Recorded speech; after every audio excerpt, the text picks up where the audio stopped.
Hello, and welcome to this edition of People in Transition. I'm your host, Bob Gerst. I've been hiring and mentoring executives, frontline employees, and job seekers for nearly 40 years through a host of transitions, some difficult, but most very good. This experience has given me a bird's eye view on a variety of trends, economies, industry disruptors, and transitions, big and small. It also brought me into contact with the thought leaders and decision makers you need to meet. Imagine knowing exactly what to do next and how to know it's time to make your big job change. We all know transitions can be scary, but it doesn't have to be. And it's even fun when you have actionable strategies and proven tactics to achieve the future you want. We'll share with you the tools and skills that can take your dreams to your next great job. So if change is on your horizon, you won't want to miss this discussion. Also, please subscribe to this podcast so you won't miss any future episodes.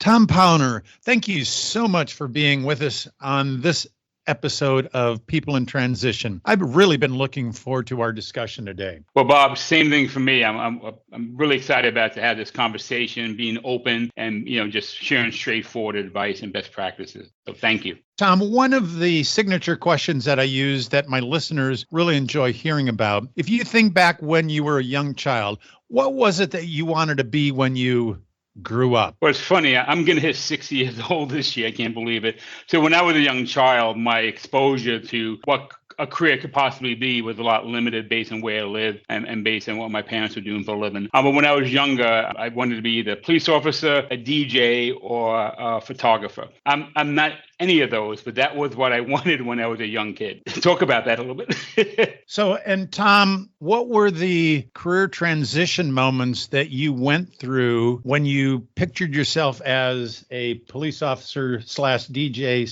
/ photographer to where you're at today? Yeah, it's kind of a bumpy ride. I mean, I didn't do any of those things. I did take the police officer exam in Suffolk County, Long Island. Back then, the grading was changed. I never got into the police force. But I kind of followed my footsteps of my father. He had his own business. Now I have my own business. But I went through a lot of different types of jobs with a common theme. But 14 years ago, I left corporate America and I started Career Thinker. So even, leaving corporate America and starting your own business. So I'm proof that different types of transitions can happen in anyone's career. A common thread was with my father's business, I learned a lot of sales skills, a lot of customer relationships, how to treat clients. And because I used to go to work with my father when I was, 14, 15 years old, I used to go to work with him during the summers. And I really got to witness my father and all those skills that he had. And that just were embedded in me, and I leaned on those skills. Even to this day, those skills are extremely relevant in what I do.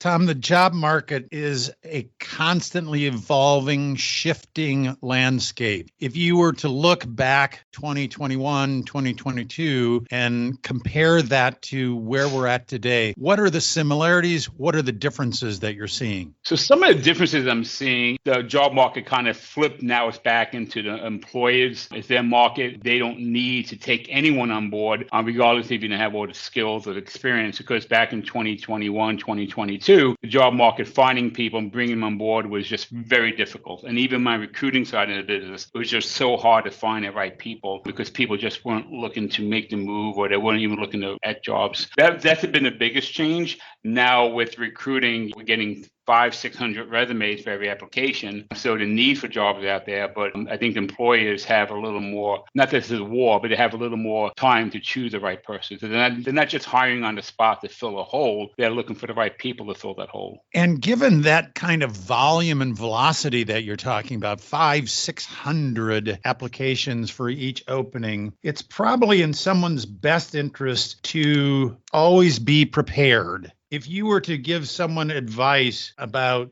that person who is currently employed to be more prepared for that career calamity, what would you tell them to do? Well, you should always be prepared and open for a calamity or an opportunity. In today's market, another thing that's changed over the past 10, 15 years, you could easily get found for a job opportunity. Even some of the recruiting we do, some companies don't even post the jobs. We'll find people, and LinkedIn is the place where we do that. So number one is to have updated resume and LinkedIn ready to go. Even if you just land a new job 6 months ago, get that resume, get your LinkedIn profile, get it updated, be prepared for a calamity or an opportunity that might come your way. When I started Career Thinker in the last recession, 95% of my clients were unemployed. They lost a job. They worked for a company for 20 years. And then when they went into the job market, they realized they were outskilled. They had no resume. They had no LinkedIn. They had no network. So they were totally unprepared. The job market is always unpredictable. And it's something we should have learned throughout our lives in our careers, depending how long you've been working. Always be prepared with those documents.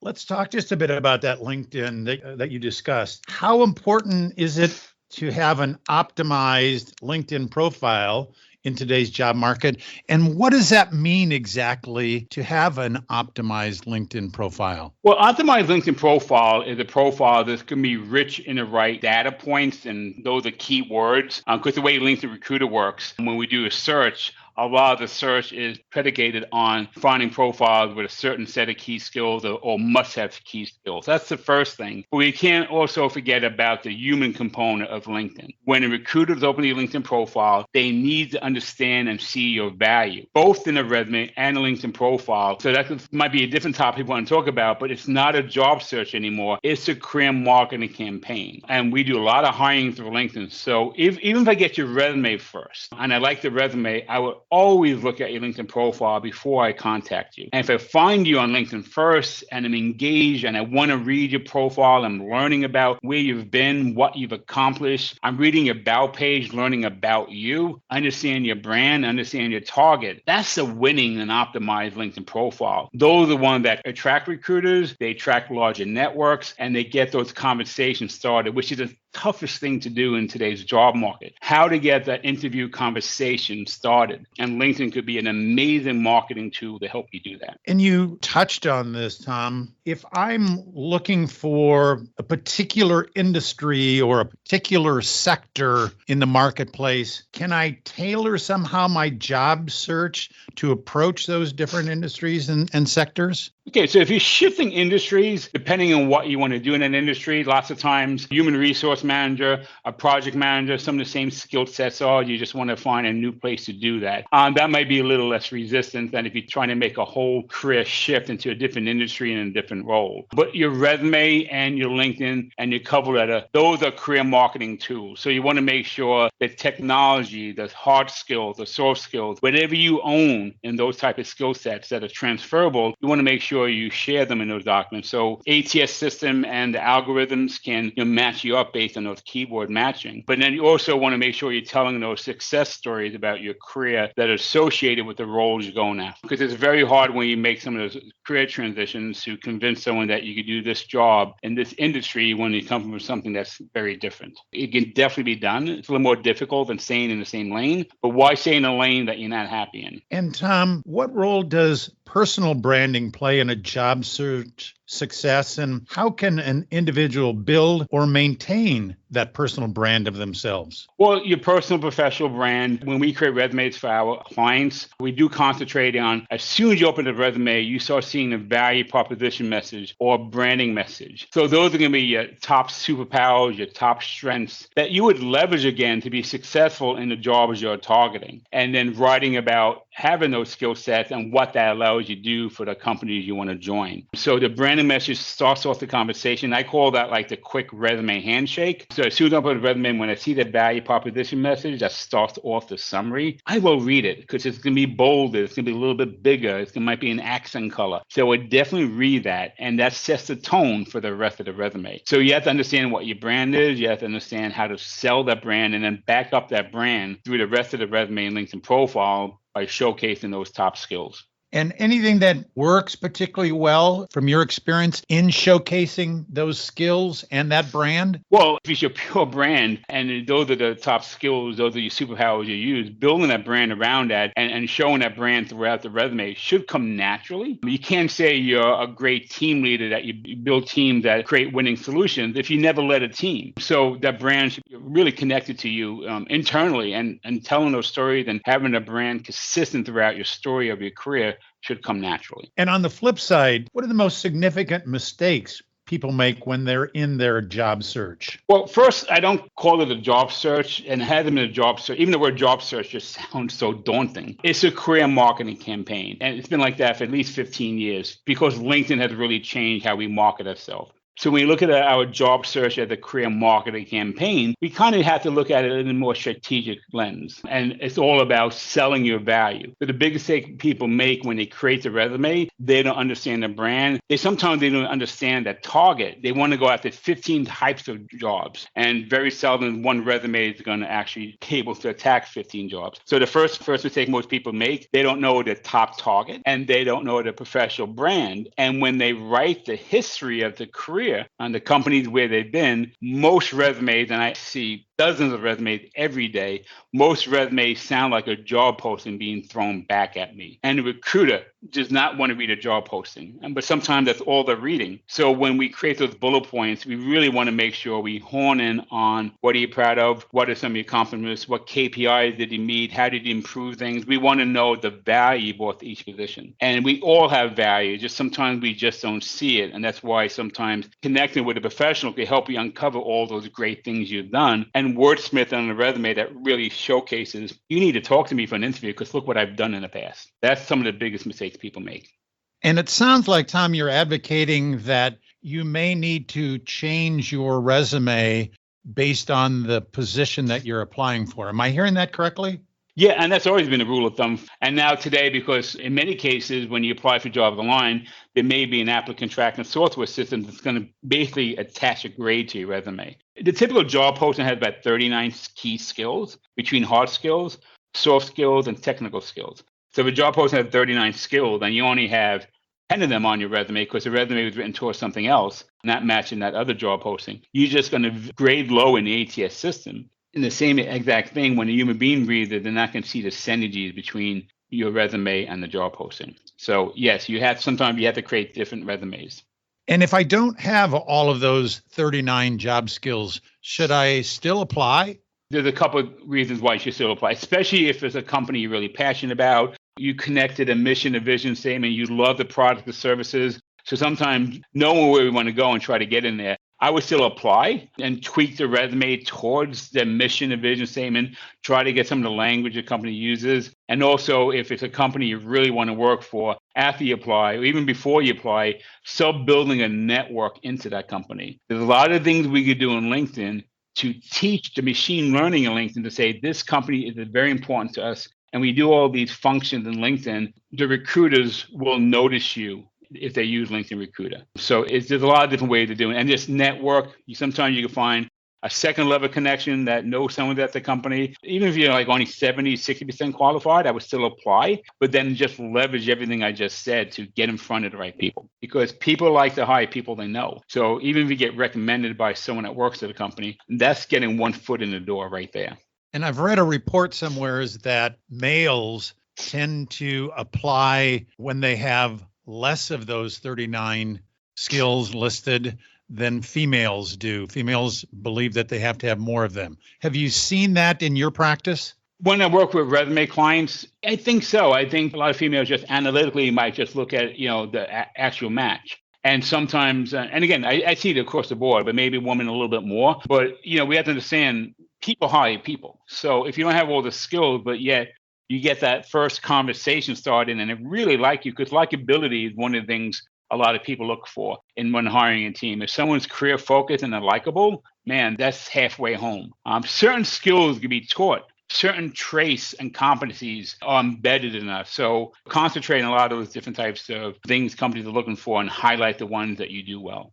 Candidates, in my experience, Tom, have perceived notions or misconceptions about the job search. Have you seen that in your practice? And how do you coach your applicants to deal with those misconceptions?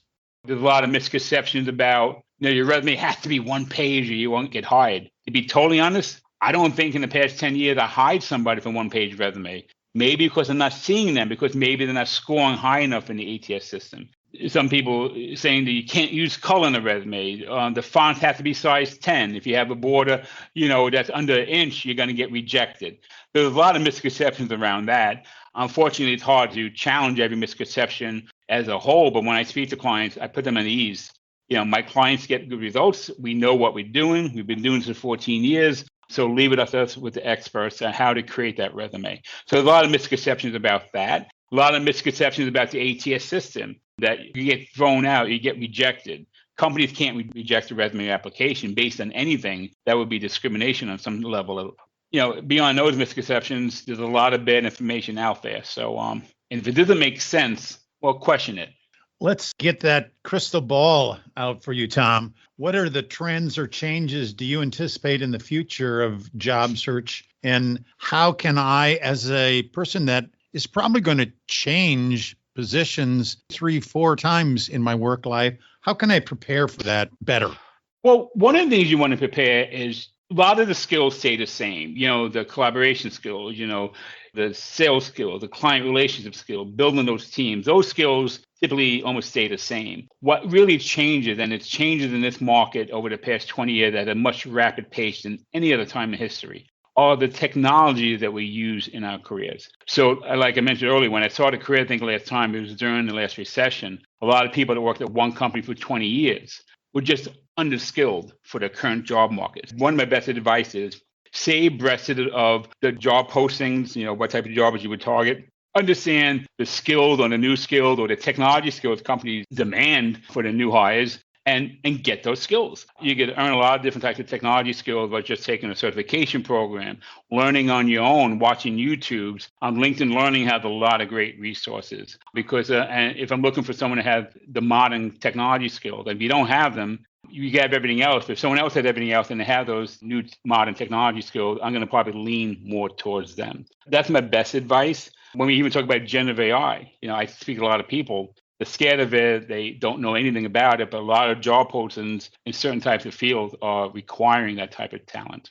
And Tom, the job search process is a daunting roller coaster. How do you coach people to maintain their motivation, their resilience throughout the job search process, especially when they receive rejection after rejection, or they have prolonged periods of unemployment?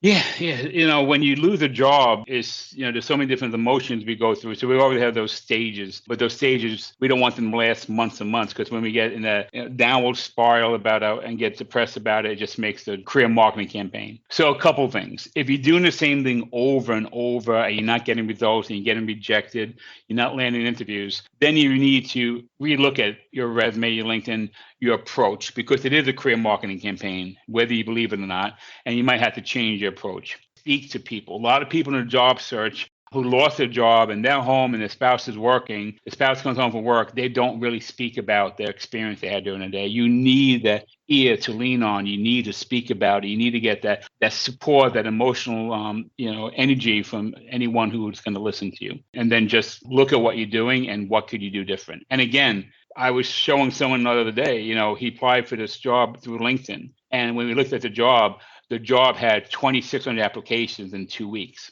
So it's not about how well you're qualified for the position. In many cases, it's how well more qualified you are than the competition applying for the job. So when you share that with people, they understand, okay, this is a tough job market. And it's always a tough job market in most cases. So you can't take things to heart. And there could be many other things to motivate people, but stay out there, have a routine, take some time for self-healing, take some time to do more exercise. When you're not employed in between opportunities, you have more time to take care of yourself too. And all that is like a 360 view of who you are during your transition. One of the things that someone recommended to me when I was in transition was to hear and know about success stories or examples of individuals who have successfully navigated the challenges of a job change in the job markets effectively. Tom, any examples of people that you've worked with in the past that would help us keep that role model in front of us that, yes, it can happen to me too? Well, it definitely happened to me too. I mean, I can think of hundreds of people who have been successful transitioning a career after calamity.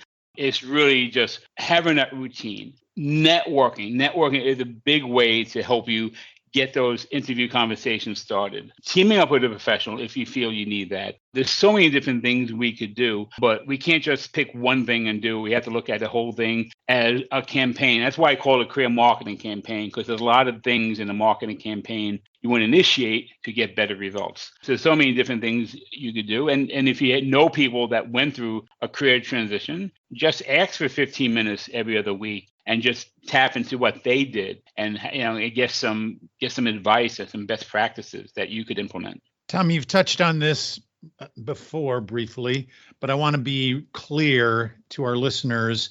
What are some of the best practices that someone should build into their resume, to their cover letter, that will help that resume, that cover letter stand out?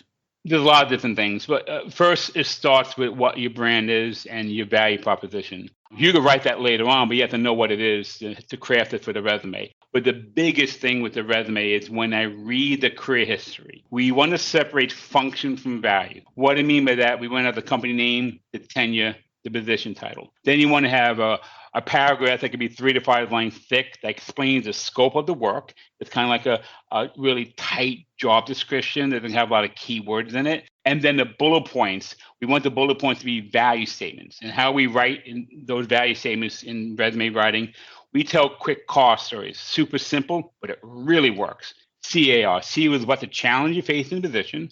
Could be main responsibility, could be a new project, could be a new client that you landed. Those are the challenges. The A in a car story is what action, skill and action you put in place to solve that challenge, or overcome it. And then R in the car story is what were the results. Now, quantitative KPI results, they pop the eyeballs very quickly. But if you don't have them, that's totally fine. In words, what was the impact? What was the contribution? What was the output from your actions? And then when you have that car story written, when we transpose it to the resume, we want to put the car in reverse. We want every single bullet point, the first 3 to 5 words, to speak to the outcome, the results, the KPI, followed by the skill and action. And then we just drop off the challenge because it's already perceived. So we do that, you write nice, tight 1-line, 2-line bullet points that showcase why you're worth the job interview. Because look what I've done. If I look at another resume that says, look what I was supposed to do, I am not impressed. So that's the biggest piece of advice I can give people. And then that translates to the LinkedIn profile. The second thing, cover letters are still needed, but they're probably only needed half the time. If you're applying for a job and they ask for a cover letter and you don't send one, you took a shortcut and you can't follow instructions. A lot of companies won't even look at your resume, sadly, but that's what happens. If you're applying for a job, there's a spot to upload your cover letter and an extra spot to upload your resume, an extra spot to upload your cover letter.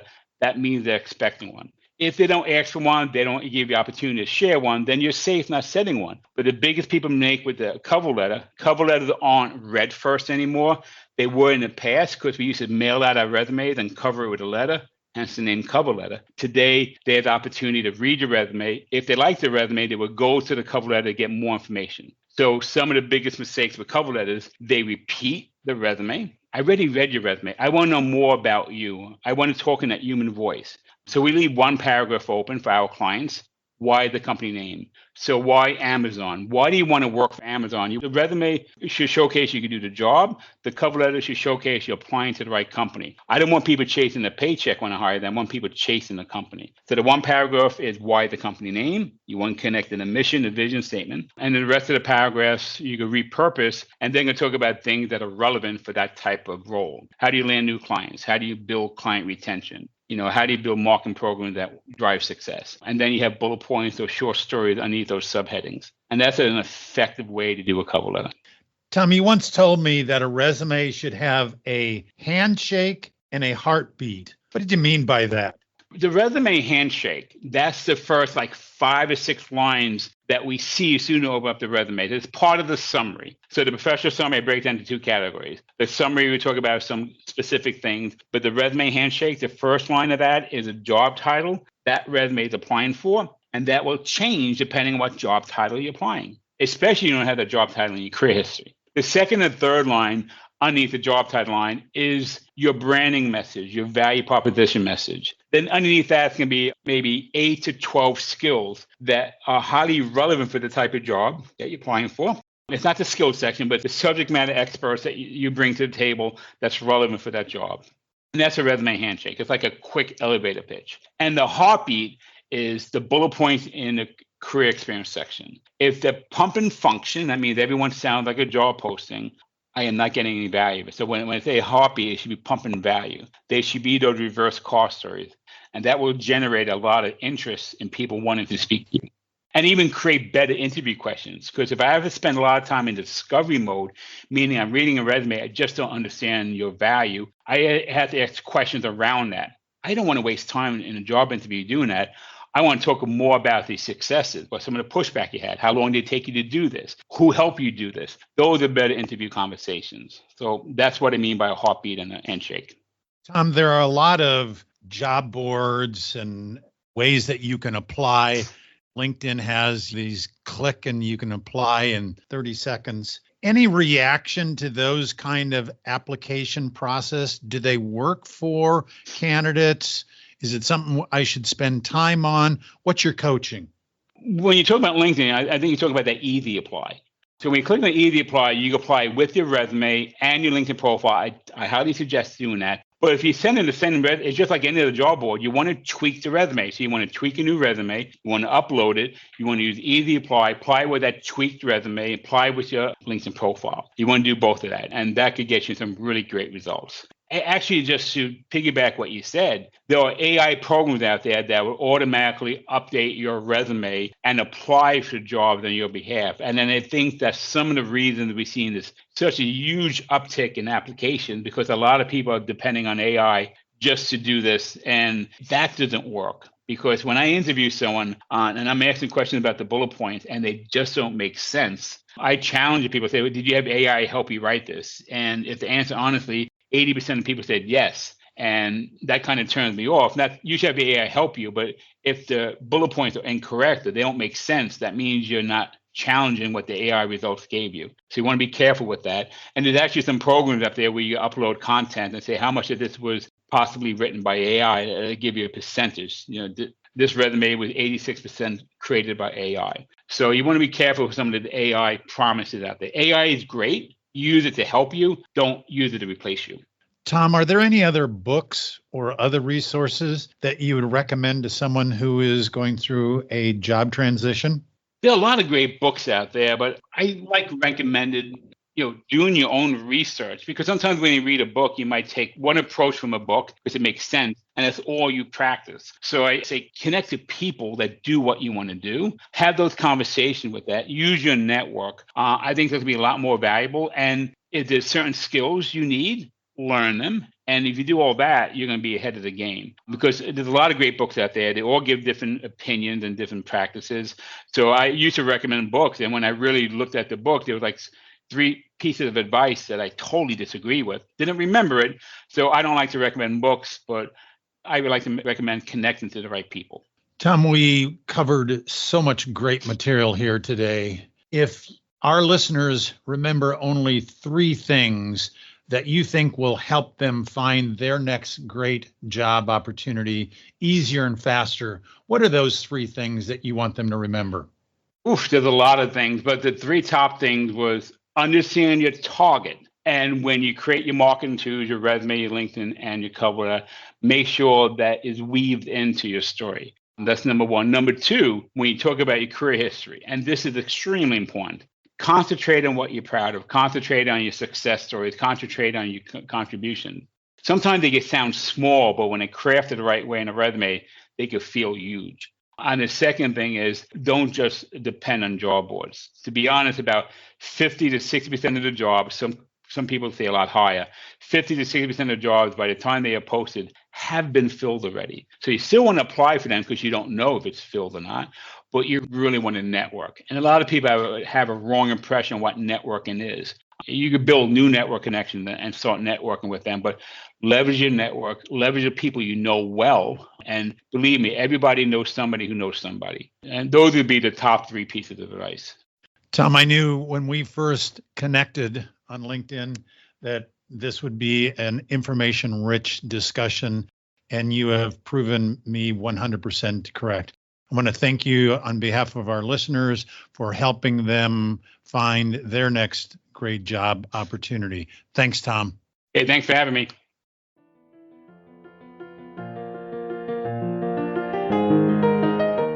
Thank you for listening. We're working in unprecedented times. The purpose of these episodes is to give you the support and critical tools to adjust with the changing marketplace. I'll continue to introduce you to guests who have successfully survived their own obstacle course and can share useful information. If today's message was helpful to you, please share it on your social media. Your review and rating helps get this to more people. Also, if you have questions or podcast ideas for future conversations, reach out to me on LinkedIn. Change is constant. The more prepared you are for it, the better and easier the change will occur. Thank you again. This is your host, Bob Gerst. See you at our next episode.